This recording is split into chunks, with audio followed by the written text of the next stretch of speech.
এই রিক্সা যাবেন? হ্যাঁ, কোথায় যাবেন বলুন? আপনি রিক্সায় বসে বই পড়ছেন?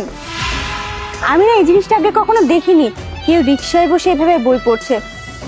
আচ্ছা, আপনি কি সবসময় এভাবে পড়াশোনা করেন? আসলে আমার অযথা সময় অপচয় করাটা একদমই পছন্দ না, তাই যখনই সময় পাই আমি পড়াশোনা করার চেষ্টা করি। বাহ, আপনার চিন্তাধারাটা না খুব সুন্দর। কি সুন্দর আপনি রিক্সায় বসে পড়াশোনা করছেন, সময় নষ্ট করছেন না।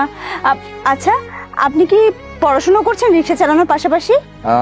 হ্যাঁ, আমি বিশ্ববিদ্যালয়েরই ছাত্র, আর যাওয়ার পথে যতটুকু সময় পাই বসে বসে পড়ার চেষ্টা করি, আর বইয়ের সাথে সময় কাটাতে আমার খুব বেশি ভালো লাগে।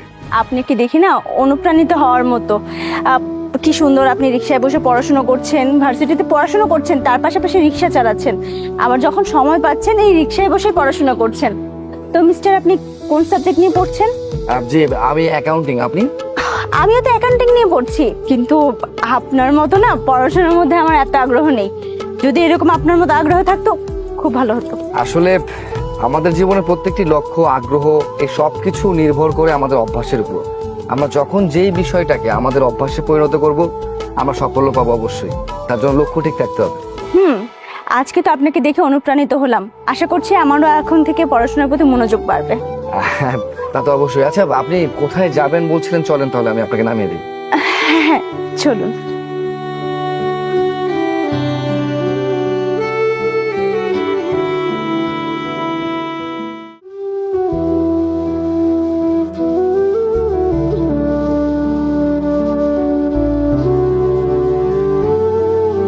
আরে মা, তুই রিক্সা নিয়ে আসছিস? যাক, ভালোই হলো, অনেকক্ষণ ধরে দাঁড়িয়ে আছি, রিক্সা পাচ্ছিলাম না। আচ্ছা বাবা, তাহলে তুমি যাও, আর আপনার ভাড়াটা আমি দিয়ে আরে দিচ্ছি। না না মা, আমি ভাড়া দিয়ে দেবো, তুই বাসায় যা। এই ছেলে, তুমি ব্যাংকে যাবে, সোনালী ব্যাংকে? জি যাবো, আসুন।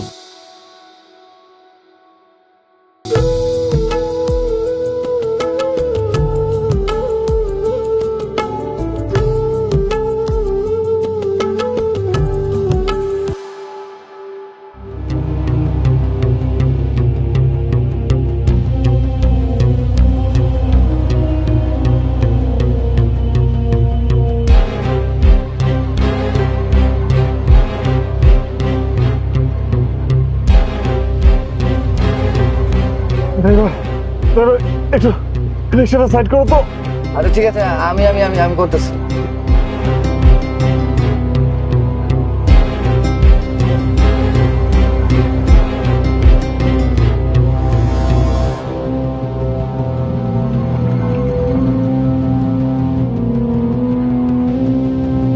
স্যার, স্যার আপনার কি হচ্ছে?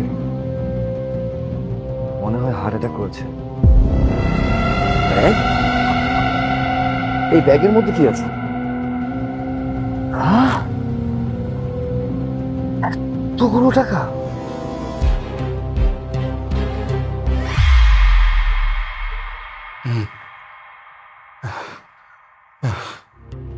আমি কোথায়? বাবা, তুমি বাসায় আছো? তুমি ঠিকঠাক আছো? তুমি রাস্তায় অজ্ঞান হয়ে পড়ে গেছিলে, পরে যে রিক্সাতে করে তুমি যাচ্ছিলে সেই রিক্সা চালক তোমাকে হাসপাতালে নিয়ে যায়, ওখান থেকে তোমাকে বাসায় নিয়ে এসেছে। আচ্ছা, আমার আমার আমার আমার টাকার ব্যাগ, ব্যাগটা কোথায়? তুমি নিশ্চিন্তে থাকো বাবা, তোমার টাকা সবকিছুই ঠিকঠাক আছে, সেফ আছে। ওই রিক্সা চালক সবকিছু নিয়ে তোমাকে সহকারে বাসায় নিয়ে এসেছে। কি বলিস?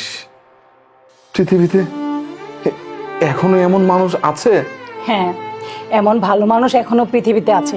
উনি আমাদের ড্রয়িং রুমে অপেক্ষা করছে। তুমি সুস্থ হও, পরে কথা বললো। না না, আমি আমি ওর সাথে কথা বলবো। আমাকে তোরা দুজন ধরে একটু ওর কাছে নিয়ে চল। ঠিক আছে, নামো।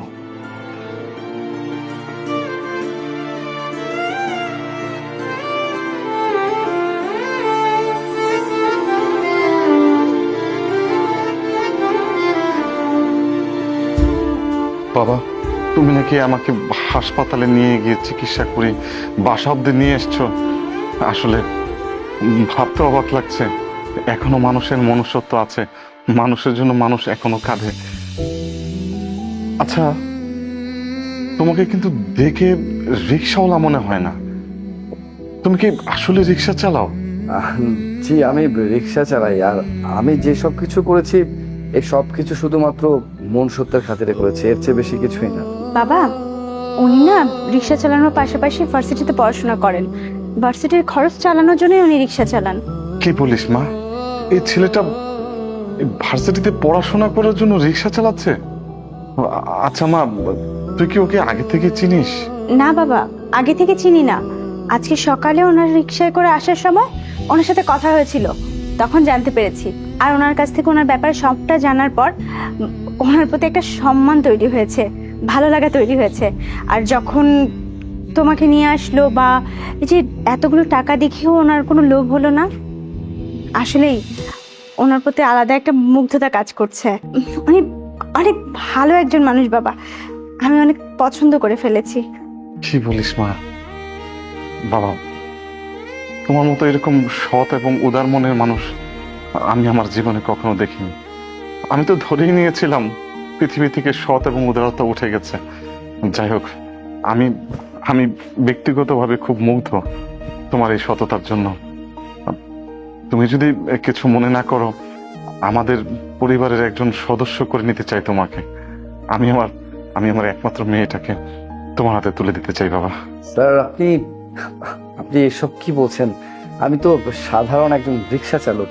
দেখো বাবা, তোমার বয়স কম, যার কারণে আসলে তুমি আমাদের বিষয়টা বুঝতে পারছো না আমরা কিভাবে চাচ্ছি।